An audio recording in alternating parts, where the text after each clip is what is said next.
Greetings, greetings, greetings. You are now tuned into the vault. Trust, Christian, know nothing, control everything. Just want to thank everybody for tuning in live, listening to replay. Always appreciate everybody that tunes in live, listens in the replay.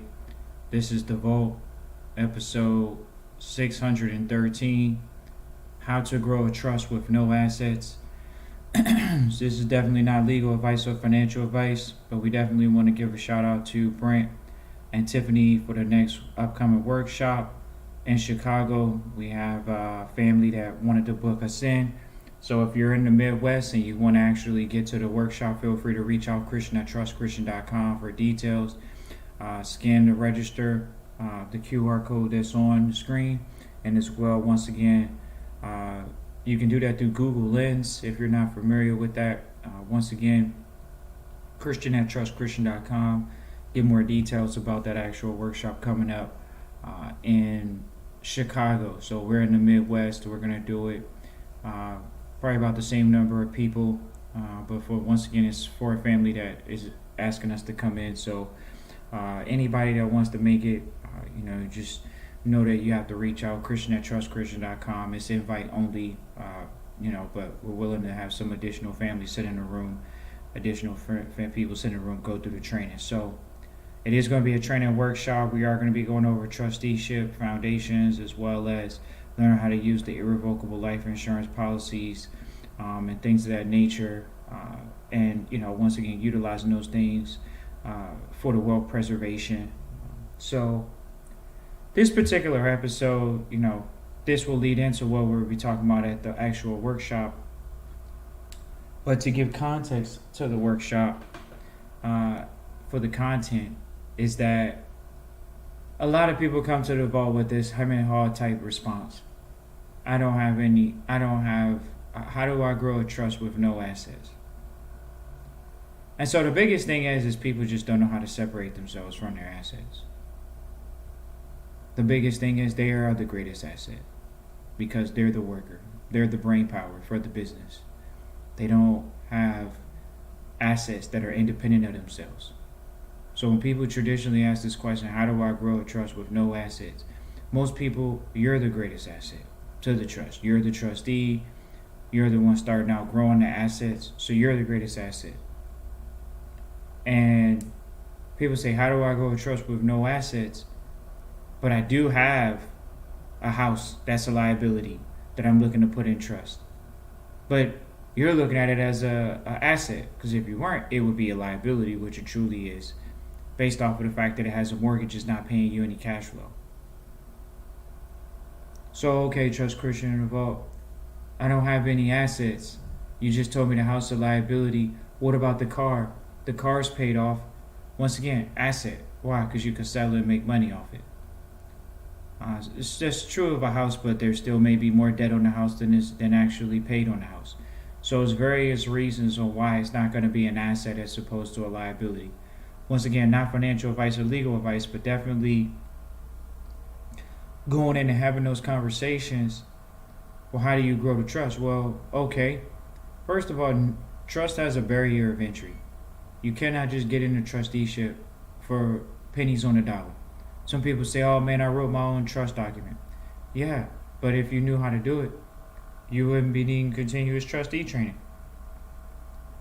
And even the most successful trustees, they didn't draft a document, one. And two, they are in a continuous education program. They go to different conferences. They network with individuals. They have mentors. How do you grow a trust with no assets? What if the trust is just to... well, first of all, it takes money to make money. So there is going to be some level of cost associated with maintaining a trust.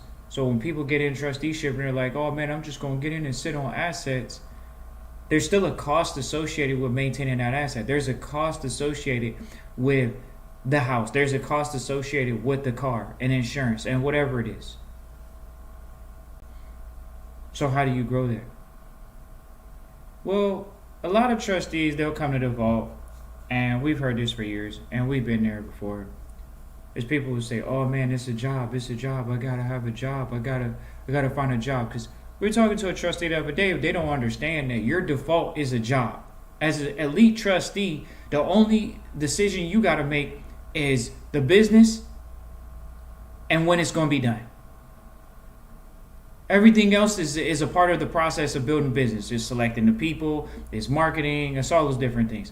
But you got to know what business you're going to do, and you got to know how you're going to exit. Because the elite trustees are focused on selling assets as well as buying an asset. They're as well selling assets. You make money on capital appreciation as well. So property appreciation as well. So once again, the value of the asset increases appreciation wise. At the same time, when you actually sell it, you get the cash from it, quote unquote. The trust gets it, whatever we're talking about in that specific respect. How do you grow the assets? How do you grow the trust with no assets? Well, if you're in a position where you say you don't have a house that is paid off, people sometimes will say they have cars, so they'll put occasionally cars in there. It takes money to make money. You still got to pay property tax unless it's in the foundation. These are the things that families have to think about. But what happens is a lot of people are lacking in their knowledge base. And that's the bottom line. And we all are. We all can get smarter. We all can get better.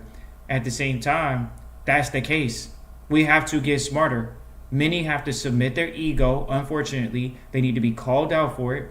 And they need to submit their ego, and they need to stay focused on the process, which is getting the information from quality places, and not focused on if they like certain things or not, but focused on getting the quality information that they need. So we had to share with a trustee this past week that their default is getting a job. What does that mean? That means that if something happens negatively, adversely, financially, they're going to go get a job to put money in the trust. They're going to go get a job to try to build the asset base of the trust.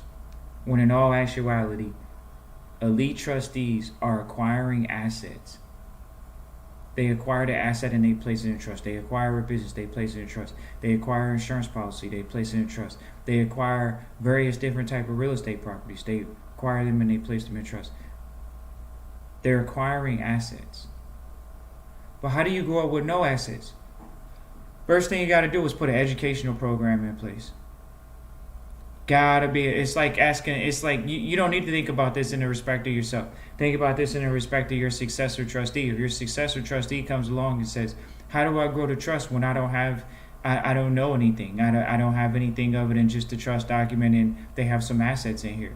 Well, the first thing you got to do is develop the minutes. You got to develop the educational program that the trustee is going to go through. That's why what we do is so critical when we're working with families and we hear trustees say, oh, I listened to this or I read this. Okay, well, not only do you got to listen to it and read it, you got to do it. You got to do it, trustees. You got to stay disciplined. You got to say, okay, I got to get around the right people to where at one point there's going to be an idea for me. We're all ideas, ladies and gentlemen. There's ideas. Assets are ideas. People talk about knowledge being power. If the knowledge and the idea was power, do you have any ideas that you can make money off right now? Clearly, we got one trustee coming to us talking about, oh, I'm looking to be an accredited investor. How you going to be an accredited investor? You don't got the money. You think being an accredited investor is just the knowledge? Oh man, if I just get the education about being an accredited investor, I know about it. If I go past this certification, so you're trying to pass a certification as something that really requires you to lift some heavy weights and make the money. What's so wrong about you having to make the money? Your goals and dreams cost something. A Lamborghini costs something. A Ferrari costs something. A mansion costs something. A yacht costs something. A jet costs something. Whether you agree with that price, that's not what we're talking about. But it does have a cost. By having a cost, then we have to raise capital. Trust Christian, what you mean? I got to raise capital for an idea? Didn't Apple start out as an idea? Didn't Microsoft start out as an idea? Didn't Zuckerberg at Facebook start out as an idea? These are ideas that people had. And they got enough of a group of people behind them that believed the idea. Do you have any ideas that you can make money off of? That's why it's so important to associate with other trustees.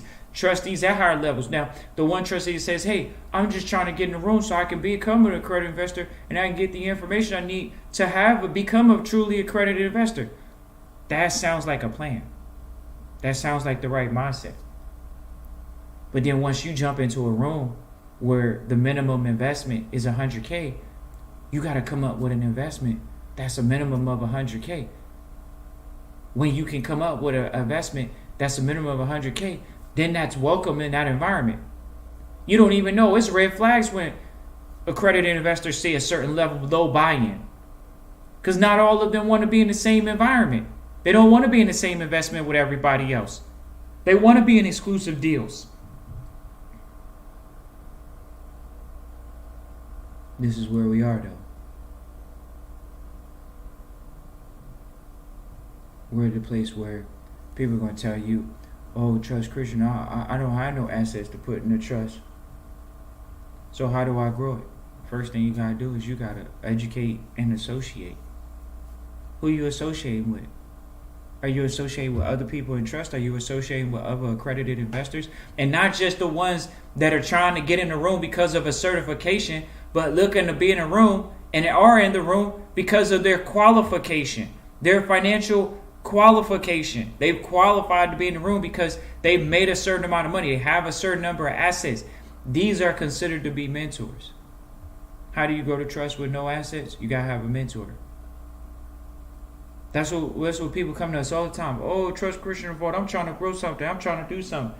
And then we ask them questions that our mentors asked us, and the answers aren't the same. I didn't know, Trust Christian, I got to find a mentor. We've had a mentor since we've been 18 years old, man. You got to have mentors. What's wrong with that? When you talk to trustees, do you got a mentor? Oh, no, I don't have a mentor. Do you have a role model? No, I don't really have a role model. I mean, you got somebody that you can look at and say, they did something that I want to do. The only difference is finding them, getting in contact with them, and actually getting mentored by them. That's it. Finding them and being mentored by them. But I can't get mentored by that person. They too big. You got to find somebody to mentor you then.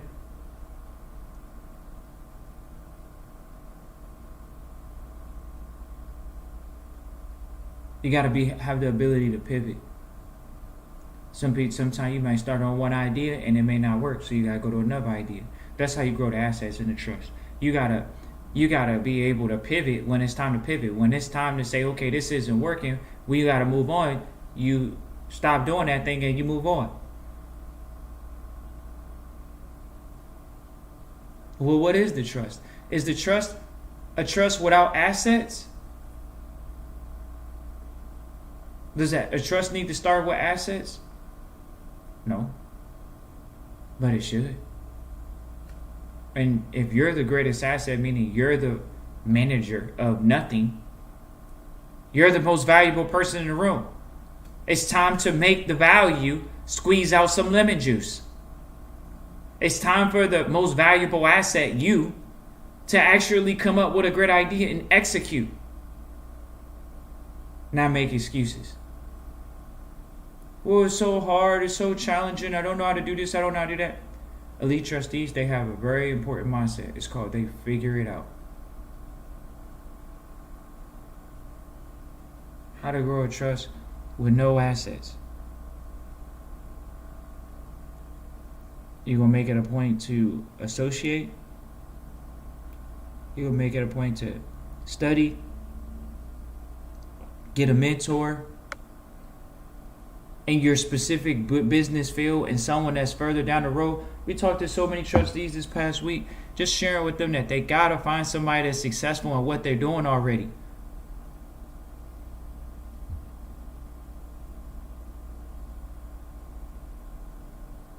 But how many people are?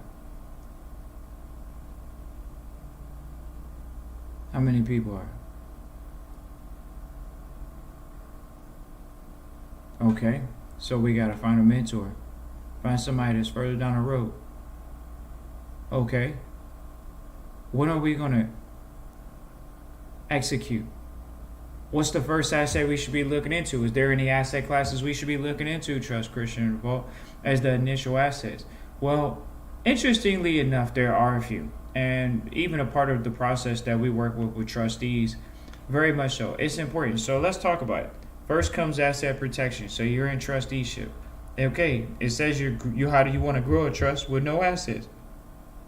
First thing you got to do is put a policy, get a policy on the greatest asset, put some insurance on the greatest asset so far. Insurance is to replace something.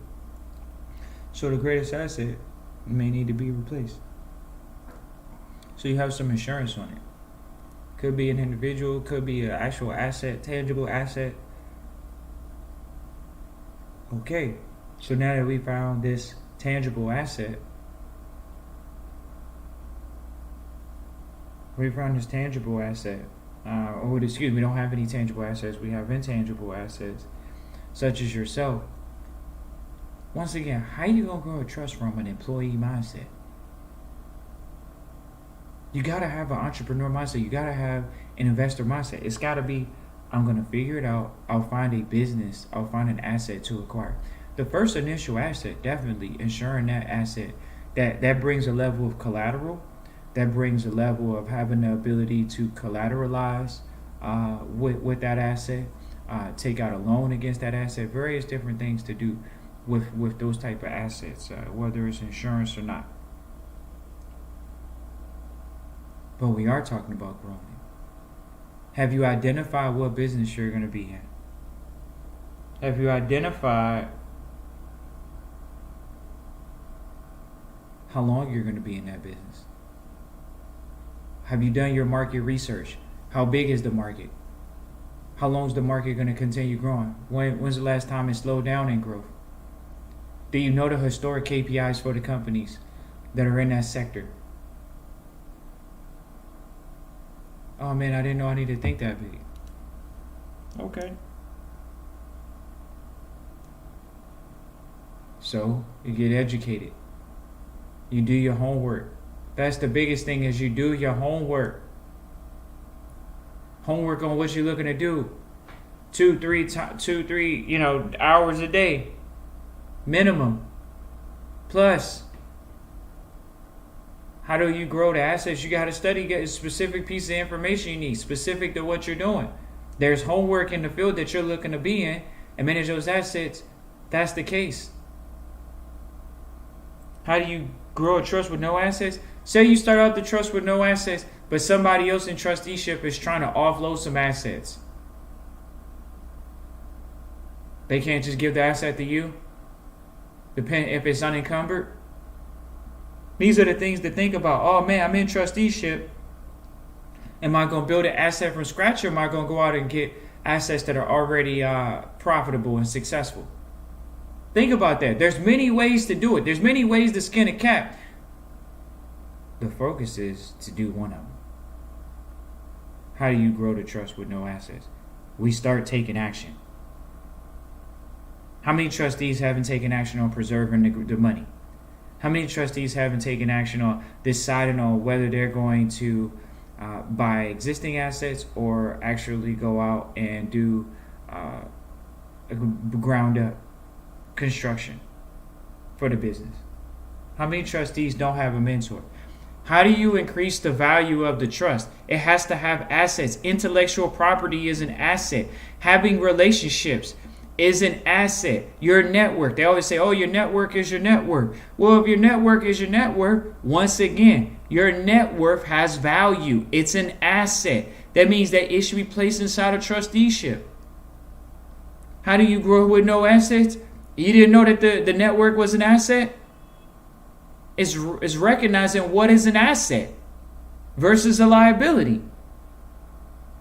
There are people on your phone that are assets, and there are people on your phone that are liabilities. We want to take inventory of the assets that we have in our life, of the various different things that we have in our life. We got to take inventory, ladies and gentlemen.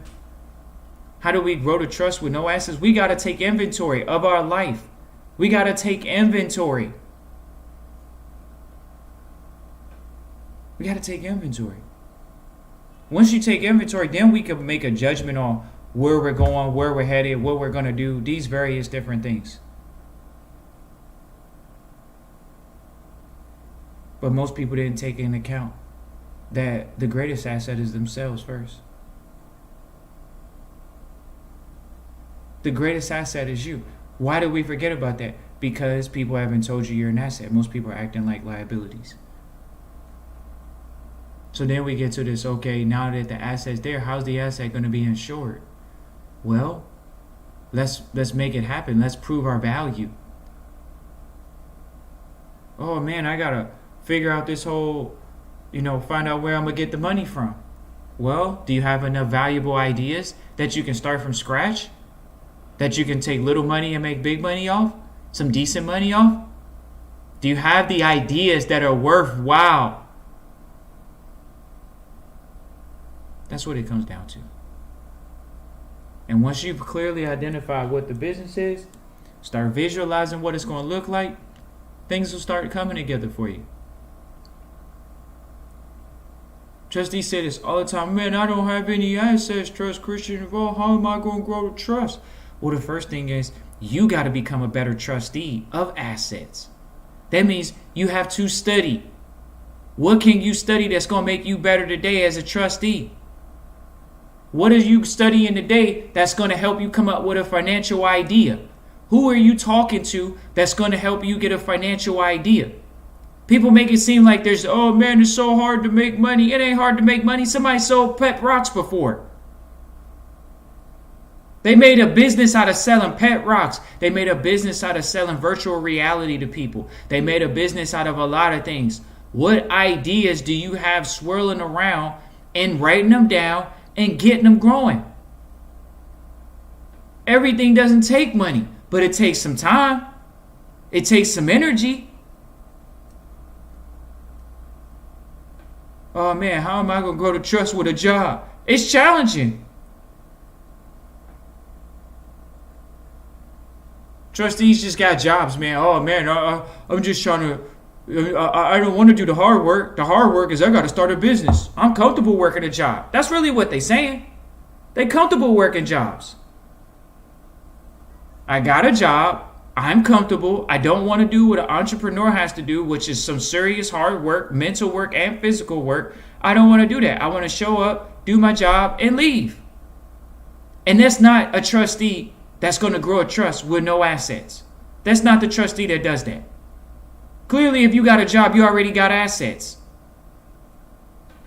But what happens when you're a trustee and you say, man, I'm just starting out and I'm able to get in? I got the contract. Okay, I got the contract. Trust Christian involved. Is that it? I'm in trusteeship. Ain't I an accredited investor? Ain't I a trustee? Yeah, but your job is to grow the assets. You have a fiduciary responsibility to the beneficiaries. You have a fiduciary responsibility. That means it's financial in nature. It's to grow the assets without losing the assets. It's to grow the assets without putting them at too much risk. You're still going to take risk. How you going to grow an asset you don't put it at risk? Got to put it at risk. Church Christian, man, I don't know if I want to take them type of risks, man. It's interesting to see the trustees that bet it all, which they probably shouldn't. And to see the trustees that they don't take action. Ladies and gentlemen, in trusteeship, just like in business, you can make a mistake and fix it. Ladies and gentlemen, you can make a mistake and fix it. Once again, it's interesting. We were just thinking about that. How a lot of people will condemn Donald Trump for supposedly filing for bankruptcy, but he's still one of the more successful real estate business people of our time. It's interesting to hear that. Like, oh man, Donald Trump, he's filed for bankruptcy and this, that, and the third. But for some odd reason, this dude is still not in jail and still successful. And if people think that, oh, he's an insider, you're out of your mind. Everybody's not an insider. He proved that you don't have to be a politician to get successful in politics. He's sharing with you all the principles of success. And one of them is having a good team. No one ever knocks his team. They only knock his team after they got fired and they try to sue him or they went through something negative. No one knocks his team ever when they go into situations. They always say he comes with a quality team. What do you think he is? He's prepared. Donald Trump is prepared. He's one of the most prepared in the room. This man supposedly been hit with all types of charges. This charge, that charge. He been hit with this. He supposedly filed bankruptcy. This is the last man standing type situation. He's the last man standing. Oh, I got hit with bankruptcy in my life. Yup. I got hit with fraud in my life. Yup. And I guess what? Still became the president one time. And still lived the life of a billionaire. Riding around on private jets. Got his own clothing line. Got his family in line. The family's doing business with him. People could talk smack all they want. His family was in the last cabinet that he was in for presidency. You could almost say it was like a mafia. The whole family was in here. The son, the two sons, and the daughter. He got another son that's younger. This man knows how to get the right people to get the job done. With no money. Oh man, how you do it with no money? This man supposedly filed. They got him on bankruptcy a few times, and he's still rich. So what are you afraid of the risk for?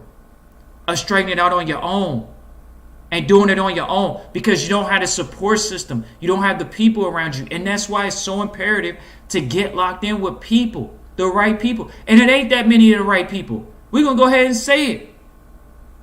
If they're not an asset, they're a liability. That's a hard reality for somebody to face because then it's like, dang, I love that person. I associate with that person. I like that person. They make me feel good, warm and fuzzy on the inside. Well, if they make you feel warm and fuzzy on the inside, it should be an asset. But once it's not warm and fuzzy, it's oh man, this is not going in the direction of where I'm supposed to be going or what I see for myself. It's not an asset.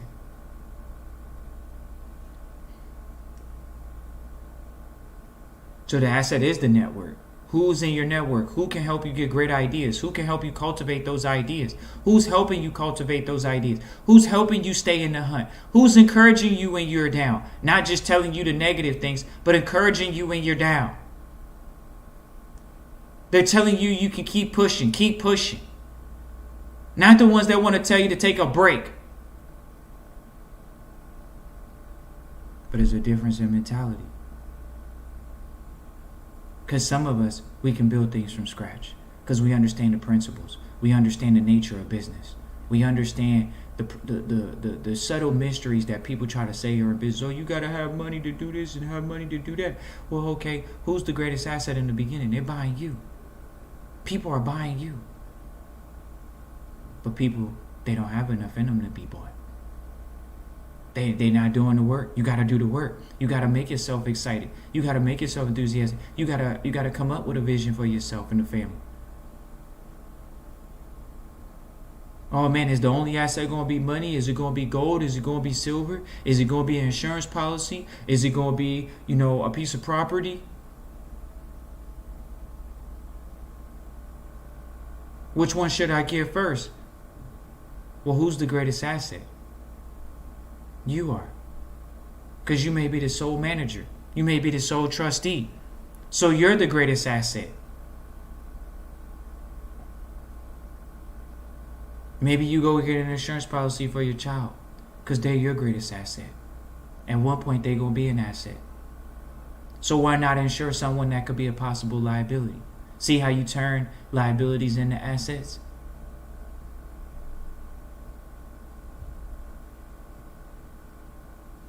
You got to get creative, ladies and gentlemen. You got to get creative. A lot of people don't know their reason for being. You got to know what your reason for being on earth is. Once you know what your reason for being on earth is, you can put the energies and elements to work for you. How are you going to be able to get the energies and elements to work for you when you don't know what energies and elements you know how to use or have in you? That's real. What energy do you have in you? We don't all have the same energy. That's clear and evident. We don't all have all the same energy. So since we don't all have the same energy, we got to find out what our reason is to even exude and express our energy. How you going to grow the trust? You got to know what your role is in this time of being, in the planet, on the planet, in the universe. What is your role in the universe right now? Do you know what your role is? Some people may not be here to get the wealth. They may be here to manage it. Some people may be here to grow it. There's various different phases, even when we talk about growing it. Preserving it is a process. Somebody may say, I'm going to go to school for our family just for the estate planning issue. Not to grow assets, but to estate plan. To make sure that each successive generation has something in place from the previous generation. So they may not grow it, they just don't lose it. It's still a quality mindset to have. Knowing your role. The growth is passing along from one generation to the next without losing anything. That is growth. You're growing the wealth from one generation to the next. How you going to do that? It comes from studying. It hitting the books. Getting the right information in. Double down on that information. That's the difference. That's what we see. Understanding and knowing those things. Knowing who you are. And that's not an easy task, ladies and gentlemen. Oh man, I gotta know who I am. A lot of people are successful and don't really. Most successful people know who they are because they've gone through so much. They've spent so much time by themselves. You just end up knowing enough to get something done. And they know how to make money doing it. Whereas some people say, oh, I'm trying to find myself, but I'm not making no money. Well, if you found yourself, you would be making some money. Why? Because when you are of value, you can get paid. You got to be valuable. The insurance company finds you valuable. That's why they'll let a policy be put on you. See how you know you're the greatest asset? Well, okay, if the insurance policy is the greatest asset on one of the greatest assets, greatest investment, greatest insurance policies on the greatest asset, what do you think is supposed to come out of there outside of help? Maybe some financial ideas. Maybe some teamwork ideas, some unifying ideas, some valuable ideas, ideas that others find valuable. And that's when you see the trust grow exponentially. Because the families at that point can see the value.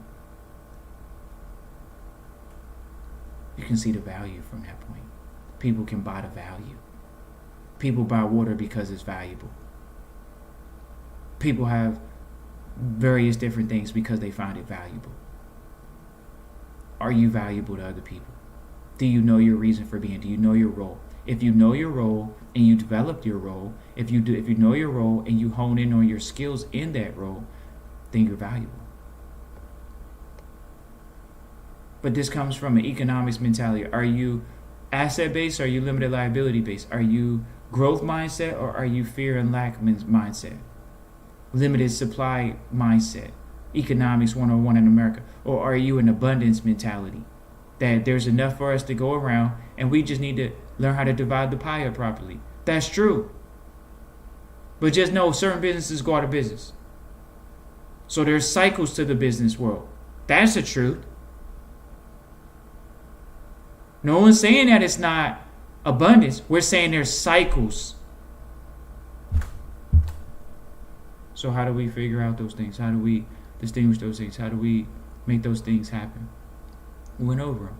Associate, study, find a mentor, doubling down on the homework for the business, ensuring the greatest asset, identifying what the assets are, taking inventory. These are various different things to do. And people are looking for, a get-rich-quick scheme, put your money in crypto BS. They're lying to themselves. The greatest thing you can do is arm yourself with the knowledge and stay persistent in learning the knowledge, not curling up and saying, oh man, I got to make a tough decision, so I'm not going to make that decision this week. No, you make a tough decision, you make a wrong decision, you make a mistake, and you keep it moving. These things are meant to happen. Mistakes and decisions are meant to happen. Appreciate everybody for tuning in live, listen, replay. Always appreciate everybody for tuning in live, listen, replay. Feel free to make it to the next workshop in Chicago. Feel free to reach out Christian@trustchristian.com for Trustee Training. Appreciate everybody. Look forward to hearing from you. Christian@trustchristian.com. Peace and joy.